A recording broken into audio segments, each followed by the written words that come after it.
జీవితాన్ని అందరూ జీవిస్తారు. ప్రపంచంలోకి వచ్చాము, ప్రతి ఒక్కరూ జీవించి తీరాలే. కానీ జీవితం ఎలా జీవించాలి, మన జీవిత లక్ష్యం ఏమిటి, ధ్యేయం ఏమిటి, గోల్ ఏమిటి, దీని గురించి చాలా తక్కువ మంది ఆలోచిస్తారు. ఏ విషయాన్ని లోతుగా ఆలోచించడం అవసరమో మొత్తం జీవితం అయిపోయింది. సంసారపు లక్ష్యం ఎంతోమంది నిర్ణయించుకుంటారు, కానీ సంసారాన్ని ఎలా జీవించాలి, దాంతో మనం సుఖశాంతులతో ఉండాలి, ఇంకా మన వల్ల ఇతరులకు కూడా సంతోషం లభించాలి. ఎవరూ దుఃఖించకూడదు, దుఃఖం పడకూడదు, కోప్పడకూడదు. ఎక్కడికి వెళ్ళినా మనం ప్రసన్నంగా ఉండాలి. మన వల్ల ఇంకా ప్రసన్నం కావాలి. దీని అవసరం ఉంది.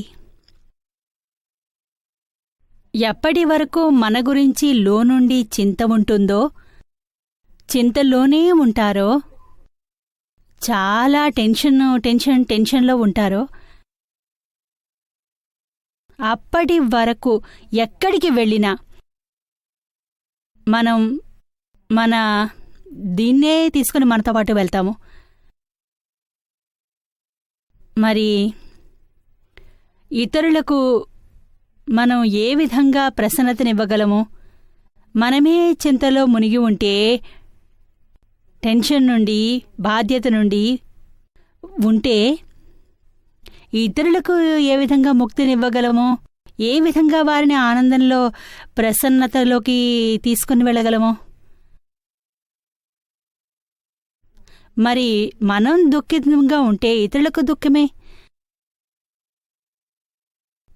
ఇది జీవిత లక్ష్యం కాదు. జీవితాన్ని ఎలా జీవించాలి అంటే సంతోషంగా పూర్తవ్వాలి. ఎన్నిసార్లు మనం చూస్తామో ఏ కారణమూ ఉండదు, ఏ కారణమూ ఉండనే ఉండదు. అయినా కూడా మనం ఎంతో మందితో ఈర్ష్యపడుతూ ఉంటాం. ఈర్ష్య ఉంటుంది, మనకు మంట ఉంటుంది. ఇంతేకాదు,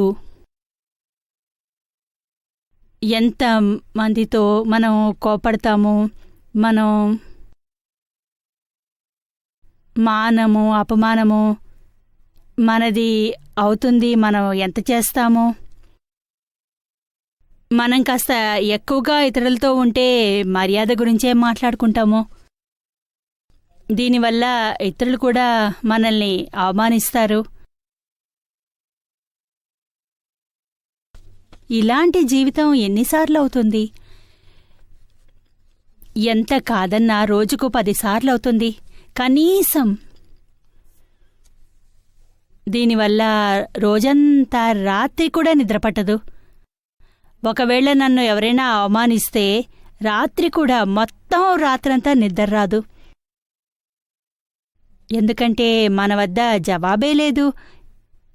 ఏ విధంగా సమాధానం తీసుకోవాలి అని, ఏ విధంగా ఈ విషయాలన్నిటి నుండి ముక్తి పొందాలి, ముక్తవ్వాలి, ఇవన్నీ ఎవరు వివరిస్తారు?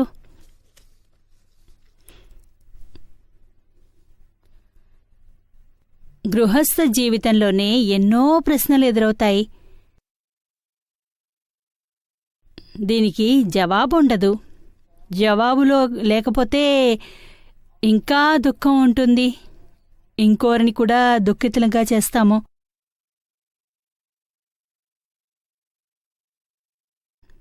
ఇవన్నీ సమస్యల్ని పరిష్కరించుకోవడానికి మీరు ఏదైనా అడగాలనుకుంటే అడగండి, ముక్తిని పొందండి. జై సచ్చిదానంద్. మా వారు చాలా కోపిష్టి. నాతో ఏదో తప్పు జరిగినా అయినా కూడా కోప్పడుతూనే ఉంటారు. ఎంత బాధ కలుగుతుంది అంటే నా తప్పేమిటి అని అనుకుంటూ ఉండాల్సి వస్తుంది. ఆయన వెళ్ళిపోతారు, నా తప్పు, కానీ అతనికి ఎదురుగా ఒప్పుకోను. ఇది నేను చాలా మొండిదాన్ని. నేను చాలా మొండిగా ఉంటాను. తతోనా పిల్లలతో కొడతాను, నాకు ఆయనతో గొడవ అవుతుంది, ఎందుకు కొడతావు అని. కానీ కోపం వచ్చినప్పుడు పిల్లల్ని కొడతాను, చదువుకోకపోతే కొడతాను. మరి మొండితనం నాకు బాధగానే ఉంటుంది. నా పిల్లల్ని కొట్టకూడదు అని నాకు తెలుసు. ఇలా లోపల నుండి బాధ ఉంటుంది. చాలా అనుకుంటాను కోపడద్దు అని, అయినా కోపం వస్తుంది. అందువల్ల మీ ఆశీర్వాదం తీసుకోవడానికి వచ్చాను. నిరుమ, నన్ను ఆశీర్వదించండి, నాకు మొండితనం పోవాలి అని. ఏమంటే మీకు కోపం ఎలా మీ అదుపులో ఉండదో అదే విధంగా పిల్లలకు ఆటపాటల్ని మానేయడం అనేది వీలు కాదు.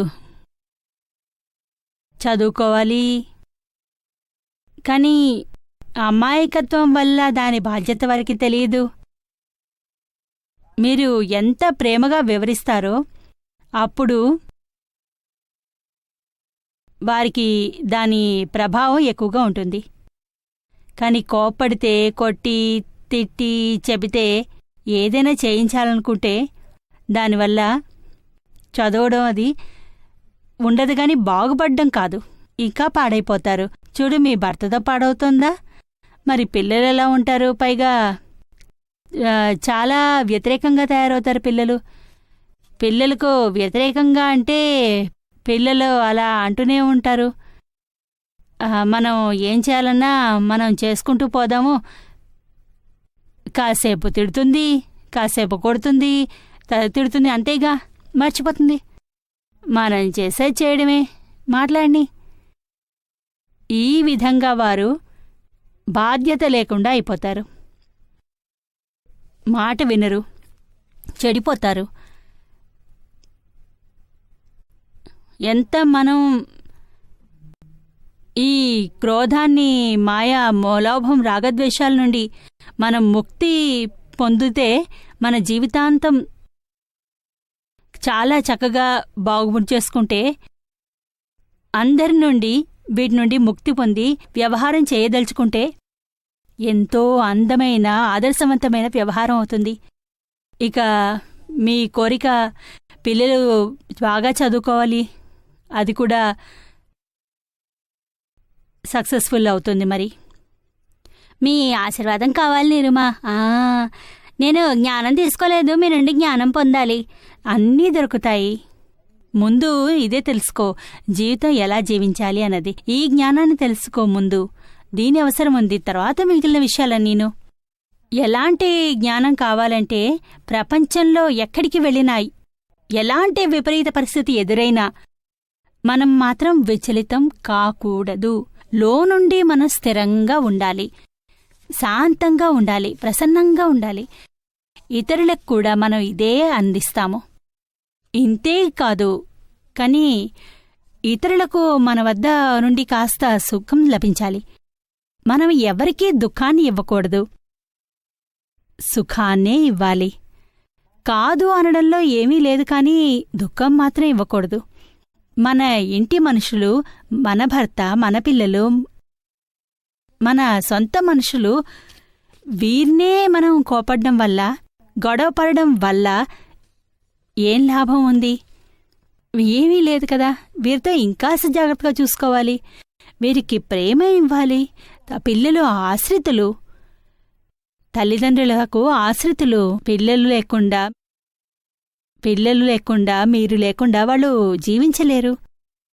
మీ అవసరం వారికి ఎంత ఉందంటే, ఈ అవసరం ఉంది, అందువల్లే మనం వారిపై ఎక్కువ చేస్తుంటాం. ప్రేమ చూపుతుంటాము, రాగాన్ని చూపుతుంటాము, దేశం కూడా ఉంది. రెండింటిలో ఏ ఒక్కటి ఉండకూడదు. ప్రేమ ఉండాలి, శుద్ధ ప్రేమ ఉండాలి. ప్రేమలో మీరు అందరితో ఉండండి. పిల్లలకు మీరు ప్రేమే కావాలి. మీరు ఖచ్చితంగా వారిలో ప్రేమనితో చెప్పండి. మీ కోరిక ప్రకారం అన్నీ చేస్తారు, చదువు అన్నీ చేస్తారు. లేకుంటే పాడైపోతారు తెలిసిందా? ఏమి నిర్మ జై సచ్చిదానంద్. ఇప్పుడు పిల్లల గురించి మాట్లాడారు. దీని గురించి చెప్పాలి. ఏమిటంటే లక్ష్మి ప్రాబ్లం కూడా ఉంది నిఖితతోటి. ఇంకా తను ఎప్పుడైతే పొద్దున్నే స్కూల్కి బయలుదేరుతుందో అప్పుడు ఆ టైంలో గొడవలు మొదలవుతాయి. అరవటం, తిట్టటం. ఇంకా 1 గంటకు వస్తే మళ్ళీ అడుగుతుంది, హోంవర్క్ చేసావా, ఇది చేసావా. ఇంకా దాని తర్వాత 2ంటికి మళ్ళీ దాని ట్యూషన్ ఉంటుంది. ఏంటంటే ఇద్దరు పిల్లలు, ఒకరేమో డబల్ ఫాస్ట్, రెండో వాళ్ళేమో డబుల్ స్లో. ప్రాబ్లం అక్కడ ఉంది. అంటే 6 సార్లు చెప్పినా వాడు చెయ్యడు పెద్దవాడు, చెప్పకపోయినా అసలు ఏమీ చేస్తాడు వీడు.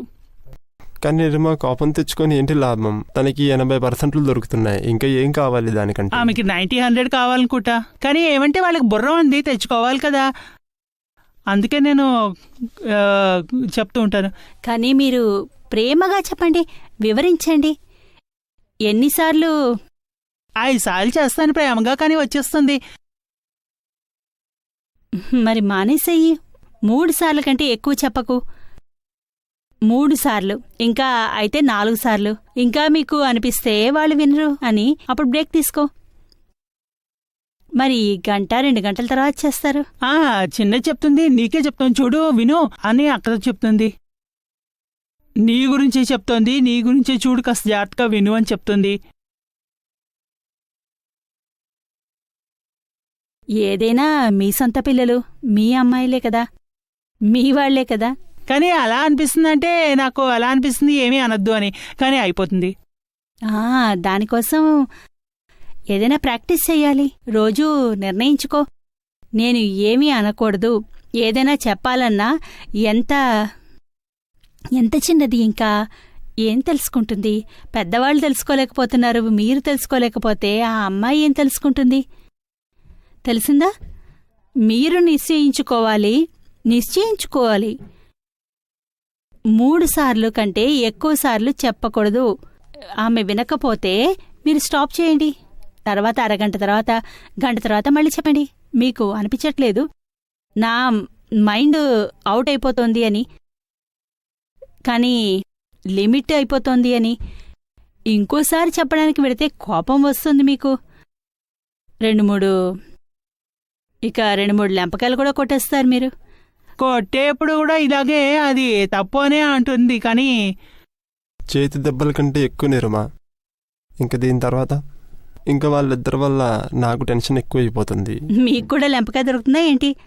లేదు, నా దగ్గర ఎప్పుడు రాదు, కానీ గొడవ వాళ్ళ మధ్యనే పెరుగుతుంది. ఇంకా వాళ్ళిద్దరు గొడవ పడుతున్నప్పుడు టెన్షన్ నాకు వస్తుంది. మీరు టెన్షన్ పడాల్సిన పని లేదు. నేను ఎప్పుడైతే ఆ సమయానికి అక్కడ ఉంటానో అప్పుడు అవుతుంది. ఇంట్లో ఉన్నప్పుడు లేదు, వద్దు.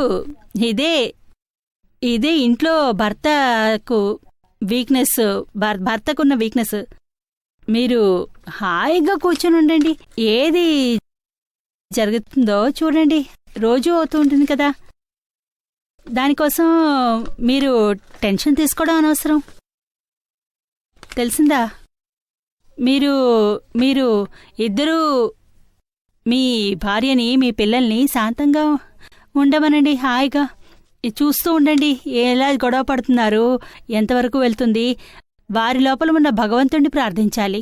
వాడికి ఇద్దరికీ కూడా సద్బుద్ధినివ్వు, శాంతినివ్వు. కానీ అస్తమానం చేయండి రుమా. 2 సార్లు 3 సార్లు ట్రై చేసినప్పుడే టెన్షన్ ఎక్కువైపోతుంది. అర్థమయ్యేలా చెప్తాను. ఏంటంటే నెమ్మదిగా చెప్పు. కానీ అర్థం ఏమీ చెప్పాల్సిన పని లేదు. ఎన్నిసార్లు చెప్తారు? వారు తెలుసుకోలేకపోతే మళ్ళీ మళ్ళీ చెప్పడంలో అర్థమేమిటి? అమ్మాయి తెలుసుకోలేకపోతుంది తల్లి నుండి, భార్య నుండి ఏమీ తెలుసుకోలేకపోతుంది. మీరు ఏమీ చెప్పక్కర్లేదు. చెప్పడం వల్ల వదిలేయండి. ఇక కాస్త పర్సంటేజ్ ఎక్కువ వస్తే చెడు ఇంట్లో ఏర్పడుతుంది కదా. ఇంత చిన్నపిల్లకి ఎంత అర్థమవుతుంది, ఎంత చేస్తుంది? ప్రేమగా ఉండండి.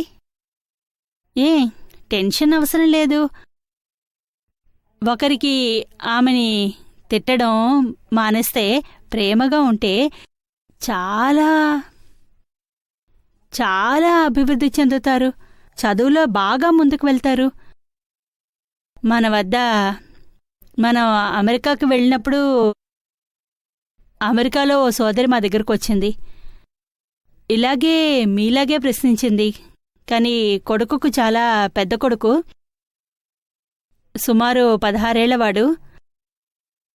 ఇద్దరు పిల్లలు, వారితో పెద్దబ్బాయి అతని కోసం మరి మాకు కంప్లైంట్ ఇచ్చింది. చెప్పింది నా కొడుకు వల్ల ఇంట్లో చాలా బుర్ర పాడైపోతుంది, కోపంగా ఉంటాను, కొడుకు వల్ల నాకు నా భర్తకు మధ్య పెద్ద గొడవలు అయిపోతుంటాయి, రోజూ ఉంటాయి ఆర్గ్యుమెంట్స్, నేను గొడవ పడుతూ ఉంటాను. ఏమిటి కారణం అని నేను అడిగా. అమెరికాలో ఉన్నారు, 16 ఏళ్ల పిల్లాడు, కాస్త అవుట్లైన్లో ఉంటారు, అప్పుడప్పుడు గర్ల్ ఫ్రెండ్ వస్తుంది, దానివల్ల కోపం వస్తుంది. ఇవన్నీ చాలా కామన్ అక్కడ. ఇవి నేను అనుకున్నాను ఇక ఇలాంటి విషయాల్లో ఏదో అయ్యుంటుంది, అందుకనే టెన్షన్ పడుతున్నారు అని. ఆ అబ్బాయిని అడిగాను, నేను చెప్పాను, ఏమైంది, గర్ల్ ఫ్రెండ్ అయినా ఉందా నీకు? లేదు, అస్సలు లేదు, మంచి అబ్బాయి, చదువుకుంటున్నాడు, ఇంతేనా టెన్షన్? మరి చదువులో ఏమి A+ తెచ్చుకుంటాడు, మరి విషయం ఏమిటి? ఇంత తెలివుంది చదువులో, గేమ్స్లో కూడా అంతే చురుగ్గా ఉంటాడు అని చెప్పారు. మరి ఏమిటి ప్రాబ్లం మీ అబ్బాయితో? ఇంత తెలివైనవాడు, ఇంత చురుకైనవాడు, మరి ఇబ్బంది ఏమిటి తల్లికి? అప్పుడు చెప్పింది, మా అబ్బాయి మా ఇంట్లో రోజంతా ఇల్లుని మెస్ చేసి పడేస్తాడు, అసహ్యంగా చేస్తాడు, శుభ్రంగా ఉంచడు, నీట్ అండ్ క్లీన్ ఉంచడు. అరే, ఇంత చిన్న విషయమా? నా బుర్ర పాడైపోతుంది అంది. ఉదయం వెళ్తాడు, స్కూల్కి వెళ్తాడు, కానీ టవల్ తుడిచించుకున్నది అక్కడే పడుంటుంది, చెప్పులు ఇక్కడుంటాయి, పుస్తకాలు ఎక్కడంటే అక్కడ ఇల్లంతా ఉంటాయి. ఇంకా ఏమేమి చెప్పను, రాత్రంతా ఏం చేస్తాడో ఏం తెలుసు, ఉదయం చూస్తే మొత్తం ఇల్లంతా మెస్ చేసేస్తాడు. అతని గది అయితే ఇక బాప్రే చూడనే చూడక్కర్లేదు, ఇంత మెస్ చేస్తాడు, అంత అసహ్యంగా ఉంచుతాడు. నేనే శుభ్రం చేయాలి, నా బుర్ర ఇంకా పాడైపోతుంది.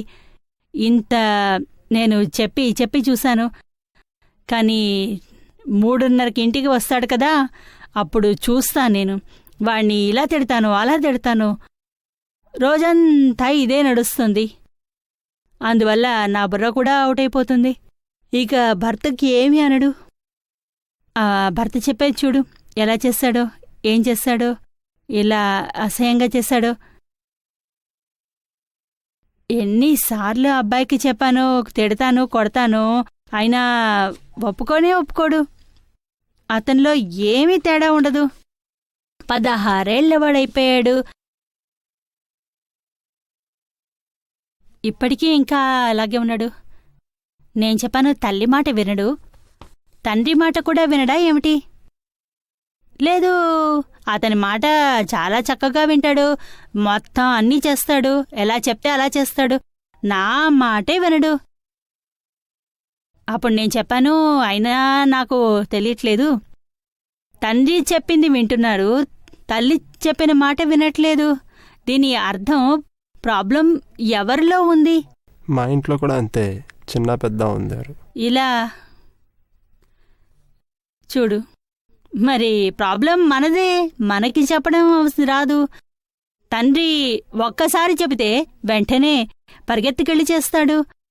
నేను ఇంత చెబితే వినడే. దీని అర్థం ఏమిటంటే మీకు చెప్పే విధానమే తెలీదు. చాలాసార్లు చెప్పడం వల్ల పిల్లలు మాత్రం వినరు. వాళ్ళకి అనిపిస్తుంది చెప్తూనే ఉంటుంది, అరుస్తూనే ఉంటుంది, ఏం వినాలిలే అని అలా అయిపోతుంది. ఇక మళ్ళీ చెప్పదు. తండ్రి ప్రతిసారీ చెప్పడు, అప్పుడప్పుడు అరుస్తాడు, చాలా అయితేనే. అప్పుడు పిల్లలకు తెలుస్తుంది, అమ్మాయి అబ్బాయికి ఈరోజు నాన్న చేస్తా కోపంగా ఉన్నారు, జాగ్రత్తగా ఉండాలి అని. ఇక తల్లేమో 50 సార్లు చెప్తుంది, ఇక అలా చెప్తూనే ఉంటుంది. రేడియో నడుస్తోంది, కాస్త వాల్యూమ్ పెరిగింది, మన చెవుల్లో ఇయర్ ప్లగ్ పెట్టుకుంటే చాలు ఇలా పిల్లలు కనిపిస్తుంది. నాకేమనిపిస్తుందంటే ఆ అమ్మాయి కదా పెద్దయ్యాక అందరూ అలా తల్లినే అంటారు కదా అని. నేను కూడా మా అత్తవారితో ఏమీ మాట్లాడలేదు, కొంచెం తగ్గించేశాను. అలా ఏమీ కాదు, ఆమె తనది తను తెచ్చుకుంటుంది. ఆమె పెద్దయ్యాక ఎక్కడి నుండి ఎక్కడికి వెళ్తుందో